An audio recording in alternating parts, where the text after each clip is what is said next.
contrast to allopurinol, which inhibits other enzymes too in the purine metabolism. It's a small comparison showing the efficacy of febuxostat, which shows that it is more effective than allopurinol in low doses and more efficacy. Some patients who do not respond to allopurinol did respond when switched to febuxostat. In general, the size and number of tophi also decreased, and some patients had complete resolution of baseline tophi. Coming to the adverse effect of febuxostat, which are there too, but not much, which includes arthralgias, nausea, dizziness, and some cardiovascular events have also been seen, but there are still trials going on. The dosages, the initial dose of febuxostat is 80 mg once daily, with or without food, and if the target serum uric concentration is less than 6 mg is not reached, it may be increased to 120 mg per day. As with other urate lowering drugs, prophylactic therapy with colchicine or NSAIDs for 6 months after starting febuxostat can also reduce the incidence of paradoxical gout. Conclusion: in dose of 80 mg per day is more effective than allopurinol 300 mg per day, and it can also be used without a dose reduction in patients with mild to moderate renal failure. Now, coming to the latest advancements in the management of gout, we have few other uricosurics in which probenecid, sulfenperazone, benzbrominol, and isobromine-dione, they are also in study. Now, coming to the secondary ones, we have amlodipine, atorvastatin, fenofibrate, guaifenesin, and losartan. Then we have few xanthine oxidase inhibitors, which include allopurinol, oxypurinol, tisopyrin, febuxostat, and inositol. We have some mitotic inhibitors too in the market now, which include colchicine, sevelamer, pegloticase. Now, this pegloticase has also been launched in the market. Now, what is a pegloticase? It's a recombinant porcine-like uricase. It metabolizes uric acid to allantoin. It reduces the risk of precipitase, and its half-life is 10 to 12 days, and hence it's given once in 2 to 4 weeks. The major advantage, it's also given IV, but the disadvantages is immunogenic. The other mitotic inhibitor is RASP uricase. It's also a recombinant uricase. Still, it's in the pipeline of getting some good results of that, and the side effect is anaphylaxis. The next generation of anti-gout agents is anakinra, kenanicap, rilanicept, which Dr. Sadana has told that these are anti-rheumatic agents, but they are still used in gout too, and the studies are still going on. Now, anakinra is an interleukin-1 antagonist. It's given subcutaneously, and it's also used for rheumatoid. Kenanicap is a human monoclonal antibody targeted at interleukin-1 beta. Trials are still going on. Now, coming a little bit on surgical principles. For management of gout, whenever there is a swelling, the incision should always be parallel to the blood supply. We should do the curettage of tophi. Gentle handling of soft tissues should be done to prevent blood supply. Skin grafting is sometimes required, and minimal suturing of wound is required to prevent blood supply, and also to allow escape of liquefied deposit following surgery when removal of tophi is incomplete. We also go for resection of joints, arthroplasty, arthrodesis, curettage, partial resection of tendons, tenosynoviectomy, and reconstruction of flexor tendons. We also go for pressure dressings to minimize dead space. Splints are there for path to rest. Prolonged splintage is avoided to prevent ankylosis. Amputation may be necessary, but every effort should be made to preserve fingers. Thank you. Thank you very much for good presentation. Any question? Yes. Should we treat asymptomatic hyperuricemia? Asymptomatic hyperuricemia. Yes, sir. We should treat. Up to what level, If the uric acid level is 6 and above, you should go for the treatment of that. Okay. Yes. Second question: for how long, allopurinol or febuxostat to be used? It depends upon the symptoms, but you can go for around 3 to 6 months. And if there is lowering of serum uric acid continuously over a period of time, we go for monthly checkup in the first 3 months, then 3 monthly, and then 6 monthly. And if there is rapid lowering of serum uric acid with dietary control, you can give febuxostat as well as allopurinol for 3 to 6 months. It should be given at least for 6 months. Any other? But these company people say, these... for lifelong they say. They should No, lifelong. Lifelong they should. I have never given a patient for the patient lifelong. This is a very difficult thing I to think tell. the other answer is if the uric acid comes down below 5 or 4, then you can stop for a while, again go on checking it. It's just like you say that to the thyroid patient that you take anti-thyroid drugs lifelong, but I've never seen a patient that taking a thyroid drug lifelong. When his Okay, thyroid the next question, please. So how to differentiate this gout from understood about. Is there any other way to then polarize microscopy? No, I don't think so. No, only that. Only that. Okay, Dr. Agarwal, my question is, what are the diets which should be restricted to the patient? Diets. Yes, which should be restricted to the patient. Such diet should not be taken. Yes. Meat should be avoided. Meat, Non-veg, all the non-veg. all the non-vegetarian And diets. alcohol? And alcohol is also to be Not avoided. food and any other? Yes, then spinach is there, and all these things you can say tomato in the vegetable, it should be avoided. What about paneer? Paneer, I don't think so. And dals? Dals, Pulses? yes, pulses are also be avoided. It is. Some of the, they say pulses should be given. Some say they should not be given. Not What's your every- opinion? See, I don't have that much. See, if the amount of Okay. pulse is very less, it's not going to harm you much. But if you are taking, the amount is more and you're taking it Any regularly, diet which should be taken more? it's a vegetarian diet other than the diet which I have to. Any role of fruits or water with the empty Yes, stomach? if you drink good amount of water, that is Yes. very much recommended for the Yes, treatment. yes. That is required. Okay, any other questions? You want to? I have a few observations since the last 20 years. First, I congratulate our orthopedic colleagues who has taken up this subject very good. 90% of the job, starting from therapy to surgery, everything, splinting done by us. But due to our busy schedule of surgery, so this subject is going from our hands slowly. Yes. So I think the plan is we should have some special day for special hour for the arthritis clinic, so that we can concentrate on the medical management. Otherwise, if we are seeing a fracture in between the arthritis comes, they are confused. So we are afraid of methotrexate, sulfasalazine. So confusion starts, and medical leprolamide. So many complications comes. So that's my observation is we should give 2 hours or 3 hours for in a week for arthritis, so that we can concentrate our subject will be in our hand. That is my observation. I congratulate all of you. Thank you, sir. Thank you. Thank you. Thank you very much.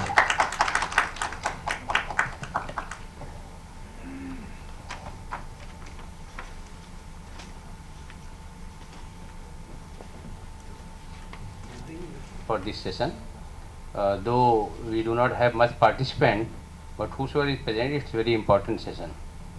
The session is amputee rehabilitation.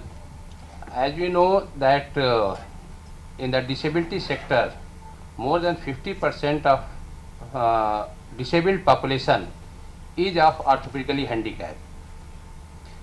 Even amputees, they contribute significantly in this participating population, as 77 per thousand of locomotor disabled are amputees. Roughly 7.7% of locomotor disabled are of limb loss, maybe traumatic, maybe congenital. So this way we have roughly 8 lakhs amputees in the country. This is also very important because it is not only the amputation surgery which matters, it also matters that what type of prosthesis is given, because rehabilitation is lifelong. In the amputees, males doubles than the females. Despite the urbanization, industrialization and all these things, the rural and urban distribution is almost same. So, and this number of amputees or prevalence of amputation is not decreasing or reducing despite all interventions, all awareness and all medical advancement. So this is a very important thing. And the other important aspect which I would like to mention here, that despite knowing the importance of rehabilitation, importance of proper prosthetic fitment, the amputation is performed most of times by the junior most orthopedic surgeons or residents, who is neither aware of rehabilitation nor aware of prosthetic fitment. This is a very important thing. Now, since the rehabilitation departments are being established in all the medical colleges, many medical colleges, they have established the department of PMR, where the physiatrists are there, where the orthopedic surgeons who have background of rehabilitation, they are there. They have the prosthetic orthopedic workshop also. So this is a need of time that the amputation surgery should be performed involving the physiatrist, involving the prosthetic orthotic persons. And I would also like to mention here that this prosthetics, orthotics and rehabilitation, basic rehabilitation aspect should be introduced at the undergraduate level, which is already under consideration to MCI, and basic knowledge should also be given to the first year PG trainees, so that we can do a better rehabilitation of these amputees.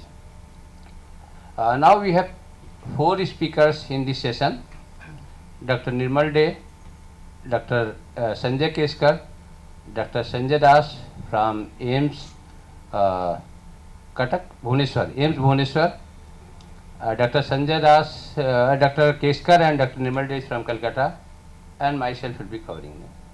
So the first speaker, I would request Dr. Nirmal De to speak on the congenital limb loss. He will be covering the aspects of the congenital, not congenital amputee, we say, to the congenital limb loss. So my request Dr. Nirmal De to speak about.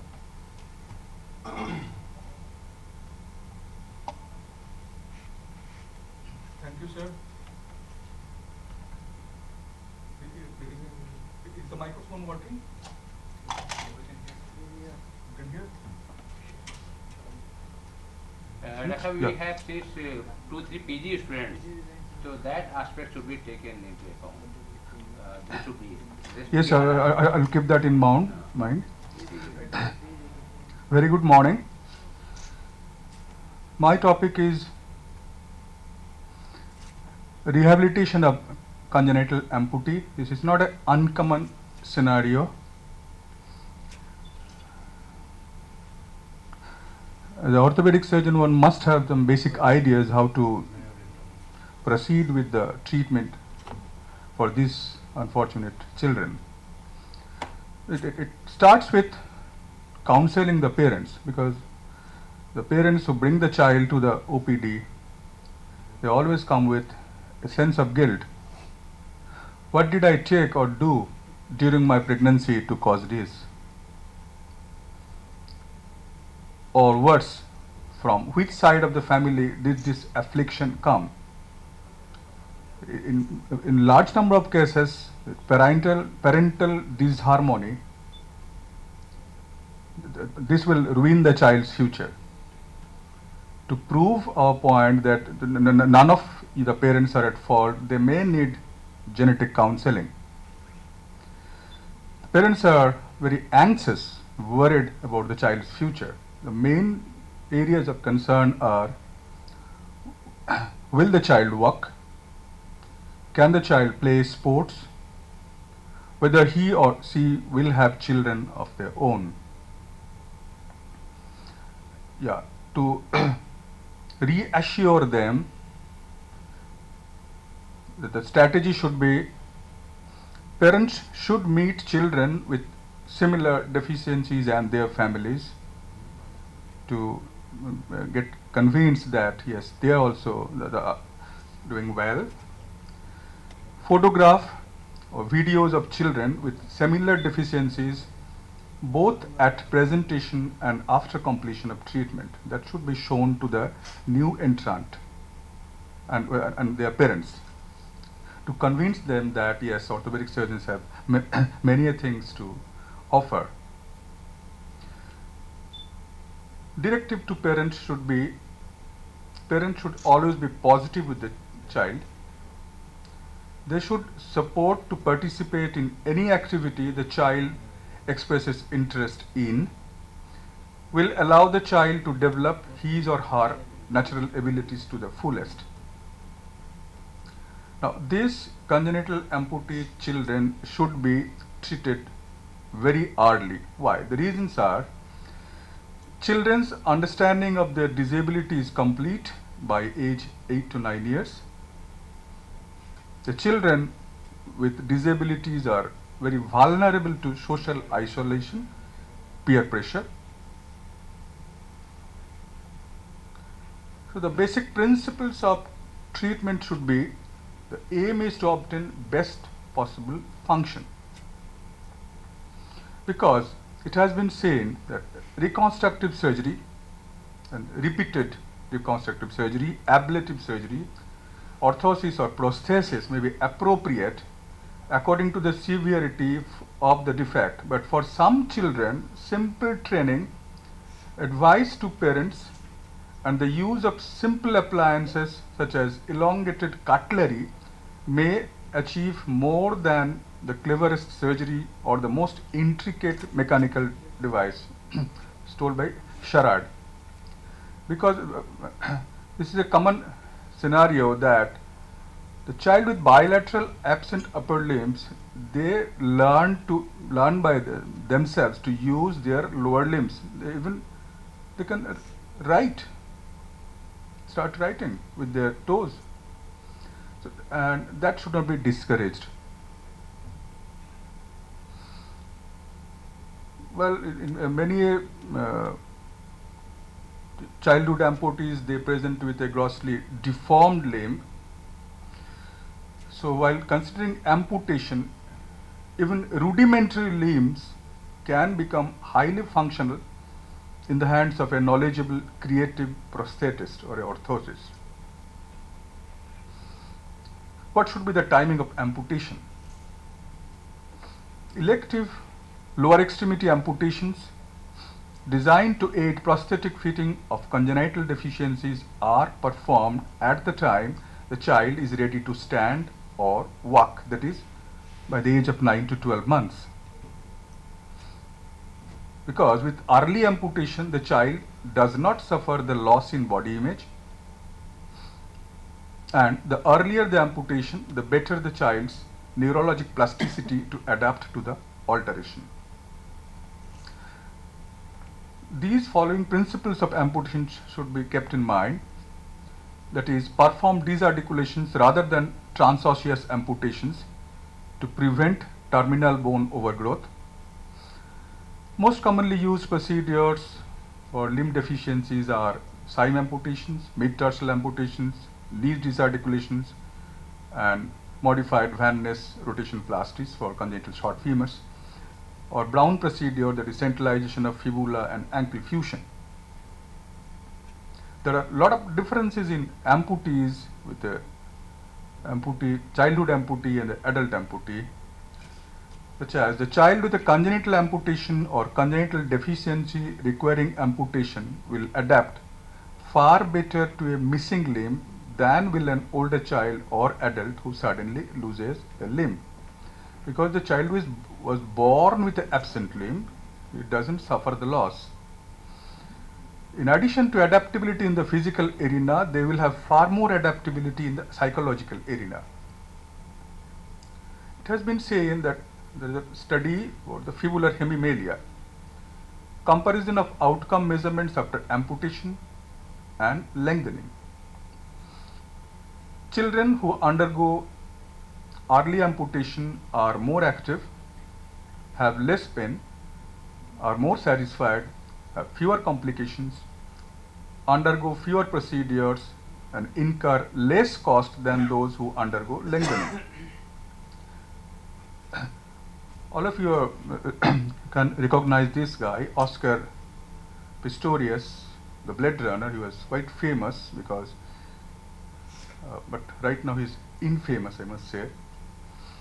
Yeah, he had a bilateral congenital fibular hemimelia for which he underwent bilateral below knee amputation, fitted with newer versions of prosthesis, and he was able to compete. He was already a Paralympic champion. During the last London Olympics, he participated with the normal people. Recently infamous. So these are the quality of life they can lead. Orthotic prosthetic managements.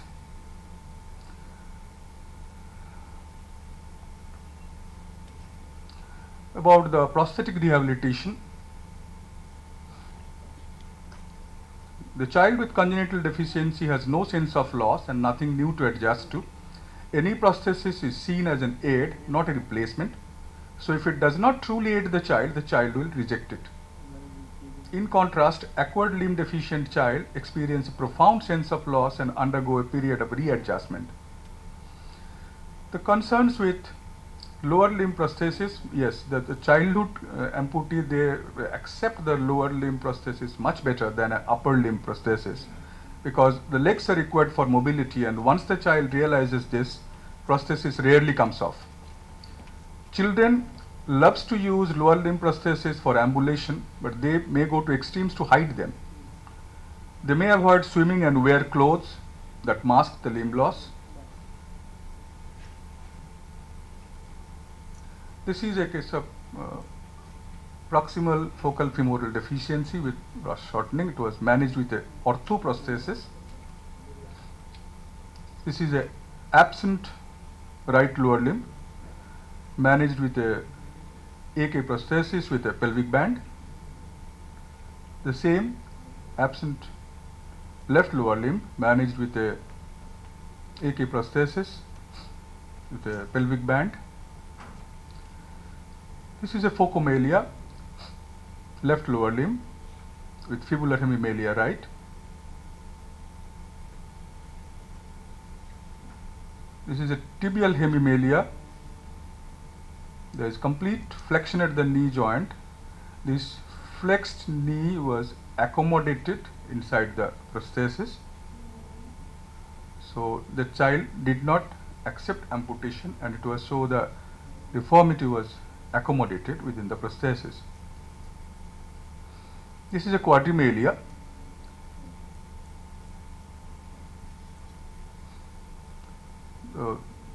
He underwent a rehabilitation training. This is a sitting posture.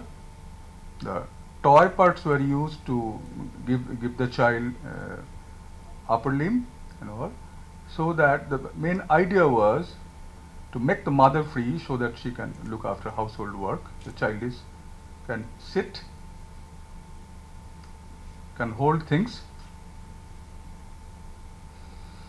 So in conclusion, there have been tremendous developments in orthosis, prosthesis and surgical techniques of deformity corrections, including bone lengthening.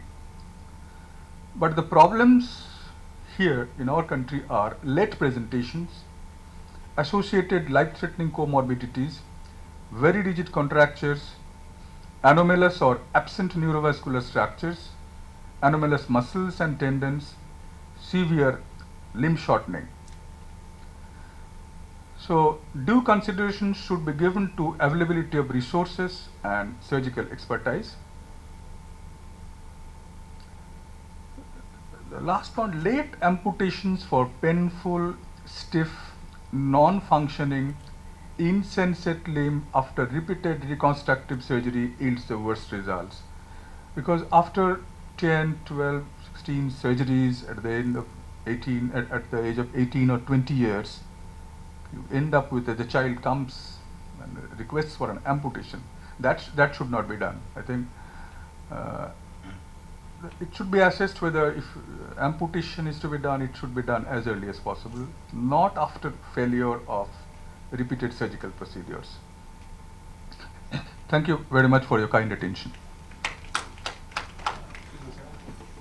Thank you, Dr. Day. I think we should give 2 minutes for the question, please. Sure. As you say that the early amputation is required for the better amputation.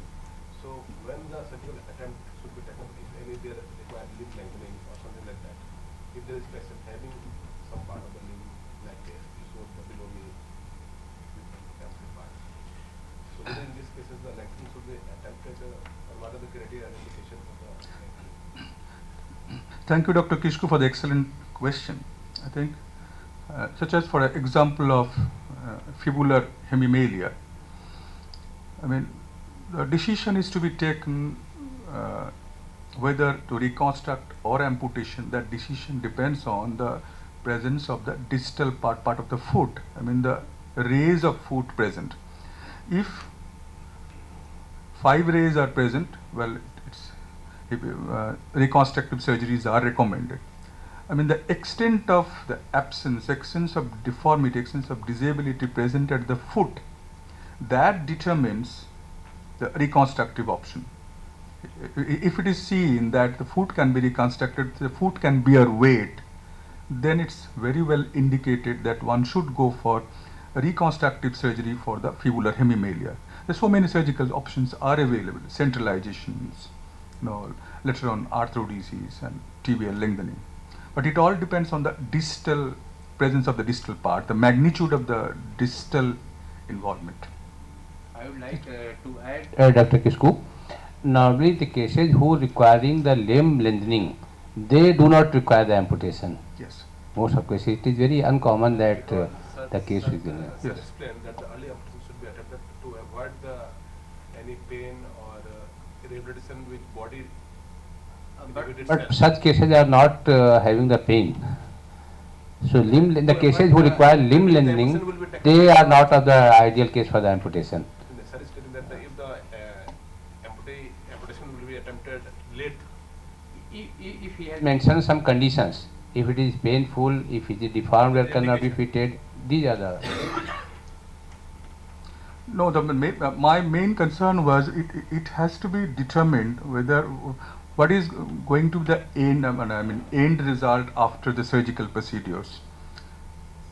If you think that the extent of the deformity is so much that there is every chance of failure after so many repeated surgeries, so at the end of 18 years or 20 years, then it's better to go for immediate amputation. In that last decision, not a first decision, but it should be a meticulous decision. Meticulous decision. After thorough examination, a meticulous decision. In one sentence I'll tell, if the limb, in congenital amputation, limb reduction I'll tell, if the limb is a burden to the patient, Yes, then. in one word, if it is a burden to the patient, then go for amputation. There are certain cases they manage very nicely without anything, but still then they come for prosthesis. You know why? Because they want a cosmetic. Cosmetic, yes, yes. So they go outside like a normal person, but inside they remove the limb or remove the artificial limb and work normally. So that thing is. Recently, I have seen a boy with a bilateral absent radius. He's having excellent function. He can do anything. So there's no point trying to reconstruct that. In most of these children, they have excellent functions. So that should be encouraged. In some cases, you may get projecting bones like hemimelia. Yes. In that case, you go for amputation where a good prosthesis can be fitted. A good socket can be made so that the prosthesis will be fitted very nicely. So in that case, you can go. But reconstruction of any time because they adapt so nicely, they do everything. So reconstruction decision is very, very difficult, because after 10, 12 surgical procedures, if you decide at the age of 18 years or 20 years, what happens to the child? He misses out on his school education. Most of the time he is in the hospital. So at the end of 18 years, what he wants to be. Yes. The surgeon may feel happy that after 20 surgeries I have done this, but the child loses the childhood. That should also be considered. Thank you, Dr. Ande. Thank you. Now the next speaker is Dr. Sanjay Das, and he'll be covering the upper limb amputee, rehabilitation of upper limb amputee. Dr. Sanjay Das.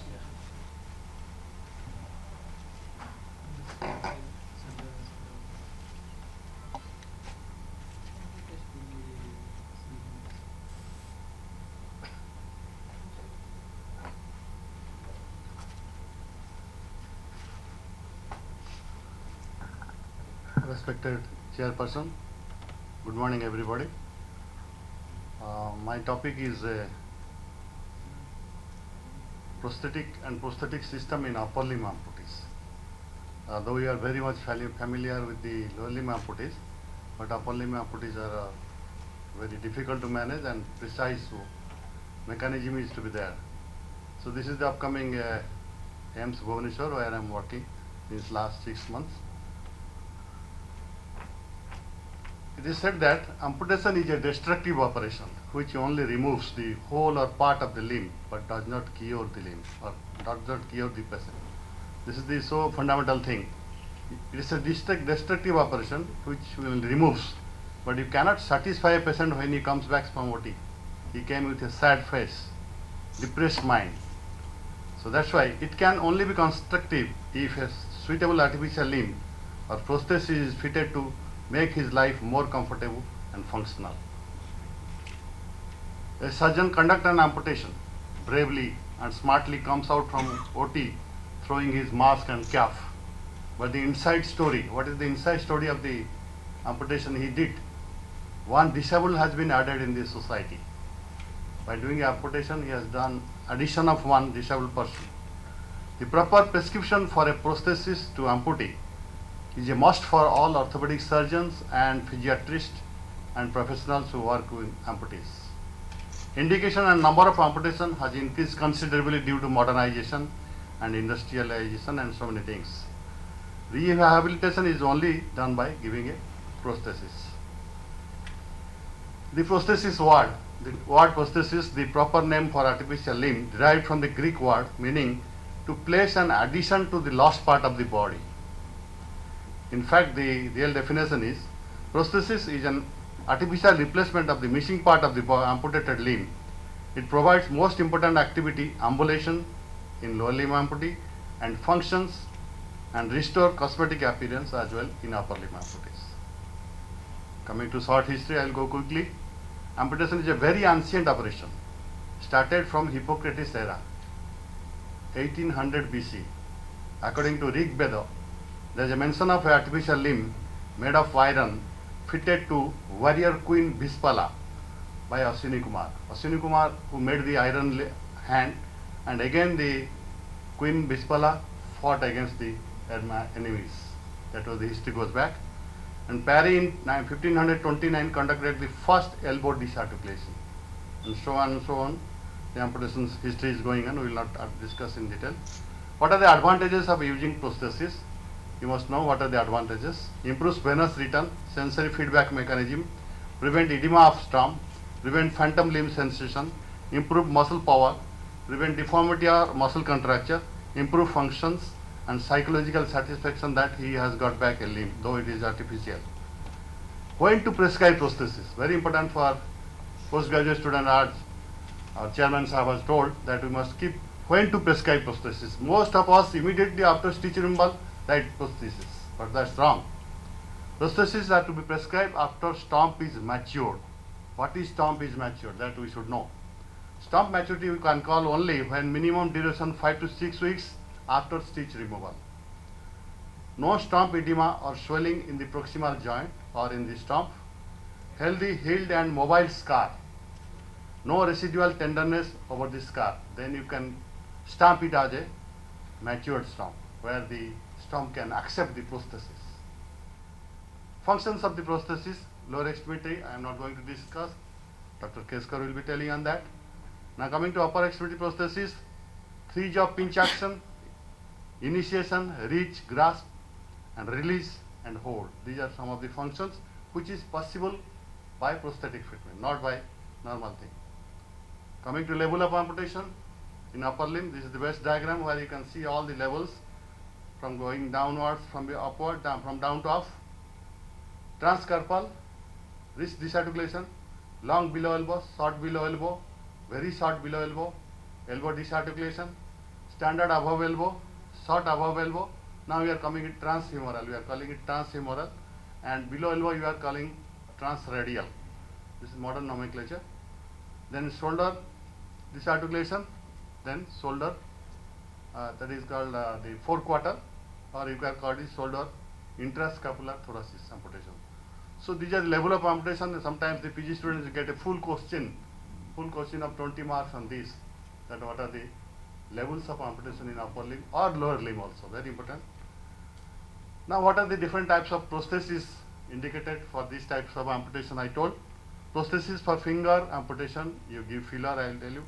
Prosthesis for thumb amputation, transmetacarpal, that is partial hand prosthesis we give.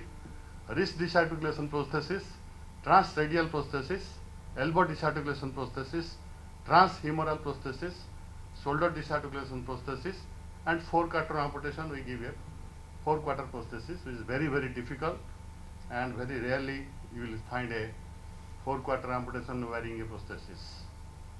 Now classification. Prosthesis is fabricated as exoskeletal and endoskeletal.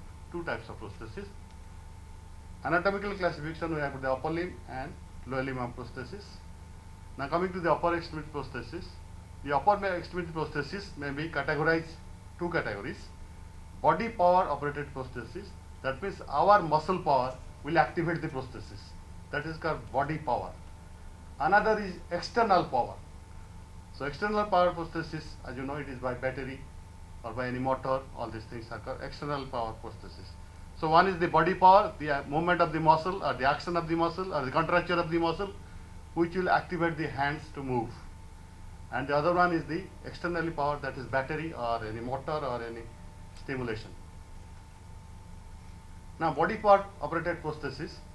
The body power control indicates that the prosthesis uses body movements are harnessed with control straps and cable to operate the prosthesis. So from the muscle there will be cables and straps which will activate the hand to function. Externally power operated prosthesis, when body power is insufficient or undesirable, external power operated prosthesis may be used. Nowadays we are shifting from body power to the external power prosthesis, that I will tell you in the next subsequent slides. External power is derived from a source outside the body. Although contemporary versions are battery powered electronic device, pneumatic, hydraulic and other power sources have been used in the past. But nowadays only electronically operated prosthesis you are using, that I will tell you. You can see this picture of a body power prosthesis, this one. Different parts we will be describing here. Next slide I will tell you. Now this is the partial hand prosthesis. Partial hand prosthesis may include cosmetic finger with filler, functional thumb, cosmetic glove with filler, partial hand prosthesis with cosmetic glove. So these are the different types of prosthesis I read out, which can be given from loss of a finger to loss of the thumb or partial loss of the hand. Now terminal device. What are the different types of terminal device which can use at the end of the stump or where the hand can be replaced? The two types of terminal devices are passive terminal device. Another is called active terminal device or active prehensile device. Passive terminal devices have no moving parts and require no cables or batteries. This is only totally a cosmetic hand, you can say, that is called passive terminal device, and they are made of very soft PU foam, extremely light in weight, and are used for cosmetic purpose.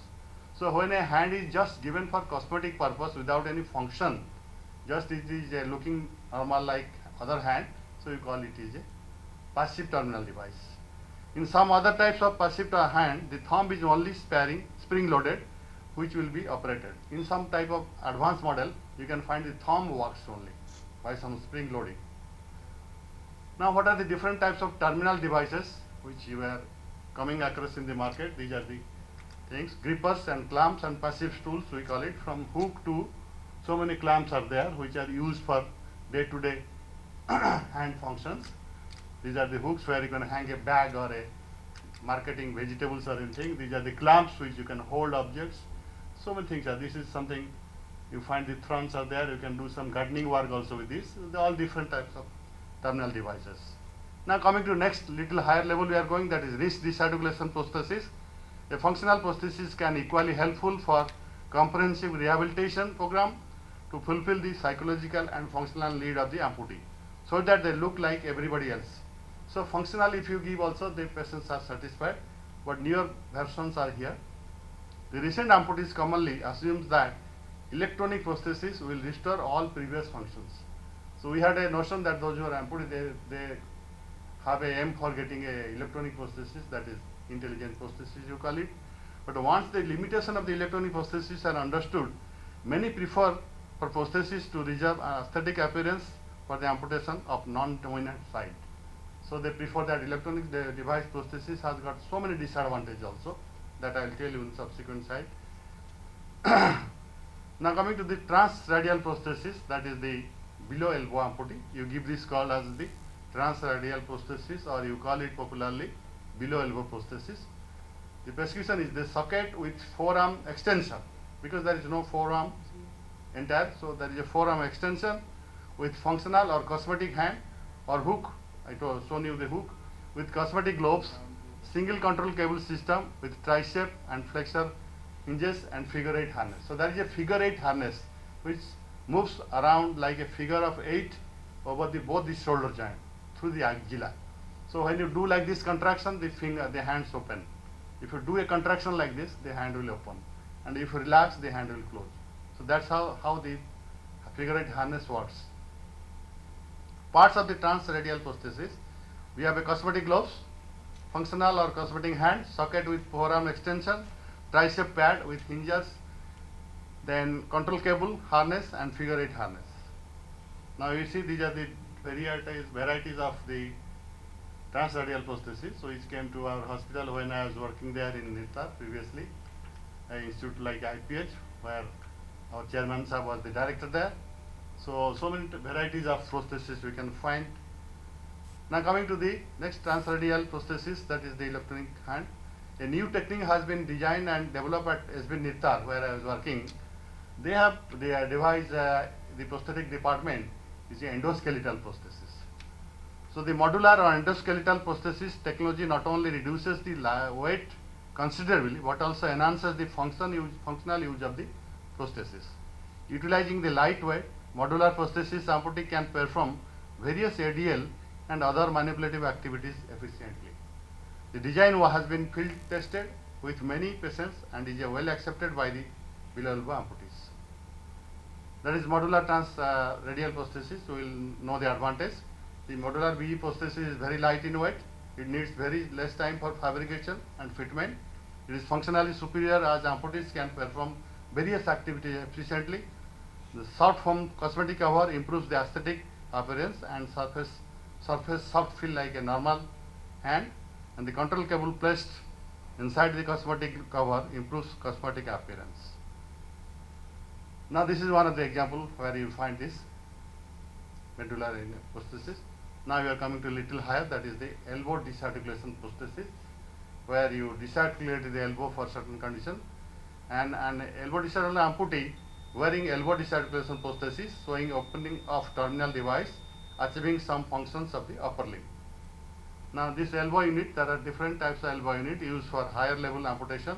There are external elbow unit and internal elbow unit. There are two types of units which are used. And coming to the next higher level of amputation, that is the transfemoral or above elbow amputees. That is called transfemoral prosthesis, and general prescription is socket with arm extension, elbow unit, forearm cell or triple control cable system with figure 8 harness, and cosmetic hand with cosmetic gloves. So this is the conventional prosthesis, but I will describe the electronic prosthesis in my last slide. This is the transfemoral prosthesis. You can see these are the examples of transfemoral prosthesis. It can be given to a child if the child is 2 years or above. A myoelectric hand can also be given. Now coming to next higher, very rare of prosthesis, we do this amputation, that is the shoulder disarticulation. It's very big operation where you require a lot of blood transfusion, and there the prescription is socket with shoulder joint, arm extension with elbow joint unit, forearm cell, dual or triple control cable system with chest strap, suspension with cosmetic functional or cosmetic or functional hand, and cosmetic gloves. So this is a conventional prosthesis. You can see, and this is the modular prosthesis, or you call it endoskeletal, and this is the conventional. You can see both the patients I have shown here. One is conventional and one is modular. Now shoulder disarticulation type, we have got the prosthetic fitting is more challenging. Prosthetic shoulder joint usually move passively. Elbow may be passive switch control, or cable operated myoelectric hand can be given. Last is the 4-quarter amputation, which is a big surgery. Absence of the complete shoulder girdle.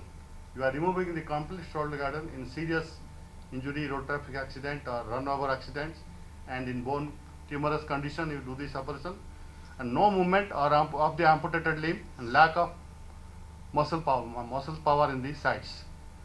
Lack of weight bearing areas, loss of contour, and shoulder cap cosmetic prosthesis is also not very much good looking. Therefore it is not very popular. Very few patients using This 4-quarter prosthesis I have seen, and 4-quarter amputation was also very rare, is also very rare. Now we are coming to the modern prosthesis, what the Western countries have developed and what we are following now in India also, is myoelectric prosthesis. This concept of myoelectric prosthesis, an electronic signal of the muscle is used to control the flow of energy from a battery to the motor. So in this basic principle is that there is a motor which will help the fingers to work, and there is a battery. The control signal comes from a muscle remnant in the amputee's thumb, which still has a normal innervation, and thus there is a subject to voluntary control. Basic elements of myoelectric prosthesis are myoelectric signal, electrodes, control system, battery, prosthetic appliances. So these are the different types of different parts of the myoelectric prosthesis. And we are now coming to the most recent advanced limb, that is the eye limb or bionic limb or bionic hand. The eye limb or the bionic hand is the only upper limb prosthesis device that imitates the true movement and accuracy of the human hand. So by this hand, we have got all the finger movements simultaneously, like a normal hand. That is the bionic hand, most recent advance. The eye limb has 5 independently powered digits. 5 independently powered. Each finger has its own movement, which gives the finger like a lifelike action. The fingers have the ability to bend at each joint and open and close around the objects. Suppose you are holding an object, it will close according to the size of the or contour of the object. That is the difference. Whereas the internal powered activity, we have find that it will give a compression force, but it will give the adequate force as desired. The eye limb hand is anatomically correct both when resting and in motion. Now coming to traditional myoelectric device offer only one grip pattern, which must generate stronger than human grip force at the tip. So what is the difference between myoelectric hand and this bionic hand? Myoelectric hand will give a force, only one direction force to all the fingers. But whereas the bionic hand will give different type of pressure to each finger. That is the basic difference. The eye limb hand is controlled by a unique, highly initiative control system that utilizes the myoelectric technology along with self-contained individually powered digits. So here each finger or individual finger has been powered separately, not like myoelectric hand where all the fingers are same power. The eye limb was developed using electromechanical engineering technology and is fabricated from high strength plastics. The result is a prosthetic that is lightweight, robust and highly appealing to both patient and healthcare professionals. Unlike this older device, the eye limb has the ability to articulate the fingers or wrap around objects and rotate the thumb also, enabling the hand to create many different grips or many different positions. This allows the user to grasp object much like a real hand, and they perform more complex daily tasks like typing, dialing the phone, throwing a baseball or shaking hands, or many finer activities. Now you can see this is the bionic prosthesis. I think this video is not working, I'm sorry for that. This you can see the bionic hand, and this is the cable system, and this is the motor, and battery is here, and by moving the hand a little bit, the hands will open and close. This is another bilateral amputee. There also you can see how the body powered functions will operate for both the hands. Thank you for kind attention. Thank you very much. Thank you, Dr. Das. Any question? I should cover. Next is the lower limb prosthesis, which I will be covering since the speaker is not there. Thank you. Thank you. Actually, Professor Agrawal from Lucknow was supposed to deliver this lecture, but because of some reason he has not come. So I request Dr. Ratnesh Kumar, Director of National Institute for the Orthopedically Handicapped, Calcutta, to deliver his lecture, that is on lower limb prosthesis.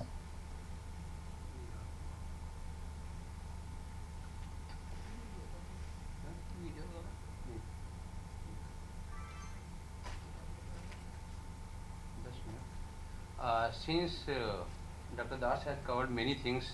I will be focusing on the important things, and I would like that to be more interactive, especially for the PG students, because others are the senior people not required. The internal prosthesis and external prosthesis, or endoskeletal prosthesis and exoskeletal prosthesis. So these are two terms which are commonly used. Endoskeletal prosthesis are usually, they are the modular type of prosthesis, and here the core where weight is transferred is just like in our limbs, it is bone. So the bones are replaced by modular system from which weight is transferred. This is the difference. In the lower limbs, lower limbs are used for the mobility and to transfer the weight of the body to the ground. So stability is very important in the lower limb prosthesis. As prosthesis classification, there are basically three types: immediate post-operative treatment of the prosthesis, these are temporary prosthesis. Temporary prosthesis, which are a pylon, PG students they are knowing. Definitive prosthesis, which patient uses subsequently. As I mentioned about this exoskeletal and endoskeletal prosthesis. Endoskeletal prosthesis is recent, for a decade or so they are being commonly used. And it has some advantage, like any modular system. If anything is out of order, you just change it. That part should be changed. Whereas realignment can be done, adjustment can be done, which is not possible in the exoskeletal type of the prosthesis.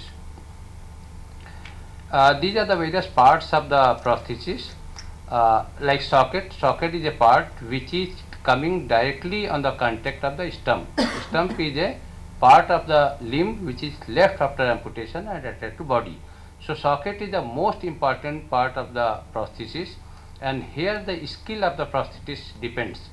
Despite all these CAD/CAM and all technologies are available, there is no substitute of a good socket and should be fitted by a good prosthetist. Then is the suspension, how this socket should be suspended with body. Then shank, joint, depending on the type of the prosthesis, whether it is hip joint, knee joint or the ankle joints, all these things, ankle and foot, and the distal part of the foot. Level of amputation, this is again, earlier it was the joint, knee joint in the lower limb, which was taken as a landmark, that is a focal point. The amputation is below knee or above knee. But now the terminology is used. If it is the through the joint, then the joint name should be used, and if it is through the limb, then which major bone is being cut. So whether it is transfemoral or transtibial, it is through knee, through hip, or depending on joints. So these are the sockets. Socket can be the, I think it is not very clear. Yes, the quality of socket, it can be hard with the soft liners, and the flexible socket. Nowadays it is the flexible socket which is very common and is being used. Configuration can be total contact socket or can be quadrilateral socket depending on the size, weight bearing. Suspension can be the self-suspended, because the limb has to be attached to be suspended with the body. Something should be there. So it is the suspension, maybe the self-suspension or maybe the suspension by the attachments. Suction sockets, that is it fitted with the step itself by the suction, and silicone liner. These are all the advancement in the suspensions. Then the shank, again the exoskeletal and endoskeletals. Endoskeletal advantage is the lighter and cosmetically better, because the upper part that can match in terms of the colors, in terms of textures, in shape, all these things can be done and can be adjusted also.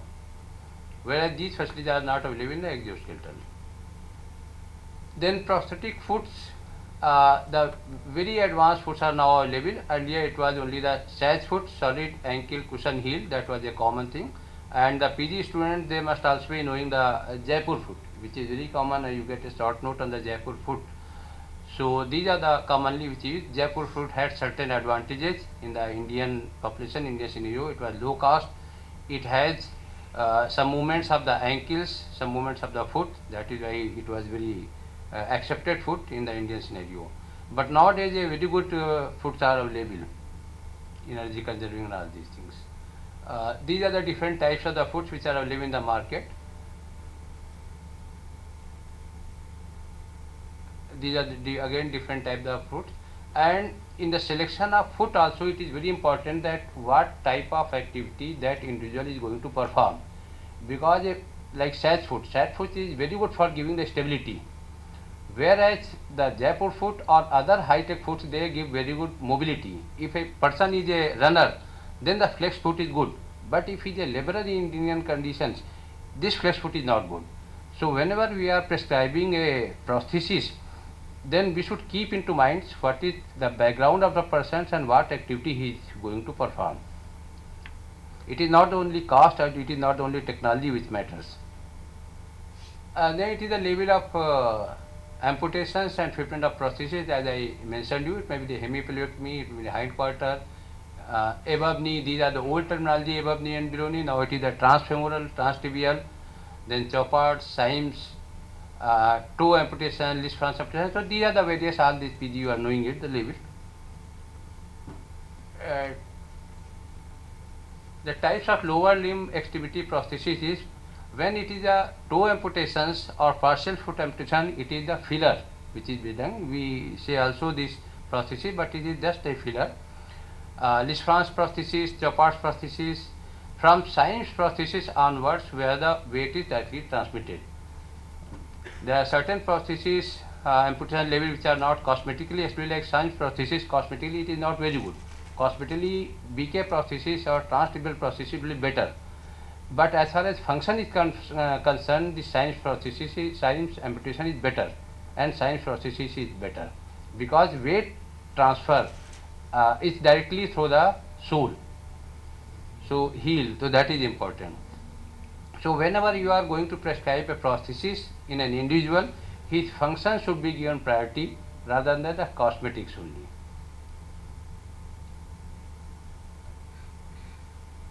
These we can just go on, and I leave for your questions. Transtibial prosthesis, exoskeletal prosthesis. This is, you see this endoskeletal prosthesis because we have here, this is not a complete prosthesis. They have given this endoskeletal system. Above this they give a cosmetic, covering on this. So shape of prosthesis will be like this. These are bilateral transtibial partial foot prosthesis. Just go on. Knee disarticulation, different prosthesis can be given. Transfemoral prosthesis, hip disarticulation and hind quarter prosthesis. These are usually very cumbersome, and proper fitment is very important. And many times this hind quarter amputation is done in patient of these malignancies. When it required, then such things are required. These are the cumbersome prosthesis. There are certain types of the prosthesis which are cosmetically not good, but functionally these are good, and if they are given in time, depending on the activity of the person, they are very important. And many times we give this bilateral transfemoral amputees, we are give a long prosthesis. Cosmetically they are good, but they cannot be used for the long time. They also require some more time for fitting, their caring, so the stubbies are being given. Similarly, the bent knee prosthesis. This is not an ideal prosthesis, but function-wise, if the prosthesis cannot be fitted, or person is not willing for this surgery, then we give a bent knee prosthesis. It has advantage because weight transfer is directly through it. Then sometimes we also give the orthoprosthesis, like this. This part is a prosthesis, but upper part is orthosis. So that is also being used, and this improves the functions in the, especially in the short limbs. So this is basically in brief. I would like that PG students, if you have any queries, then please ask. Okay, then thank you. Now the next is on the advance in the prosthesis, and that is the osseointegration. So Dr. Keskar will be speaking on the osseointegration. That is of interest of the orthopedic surgeons.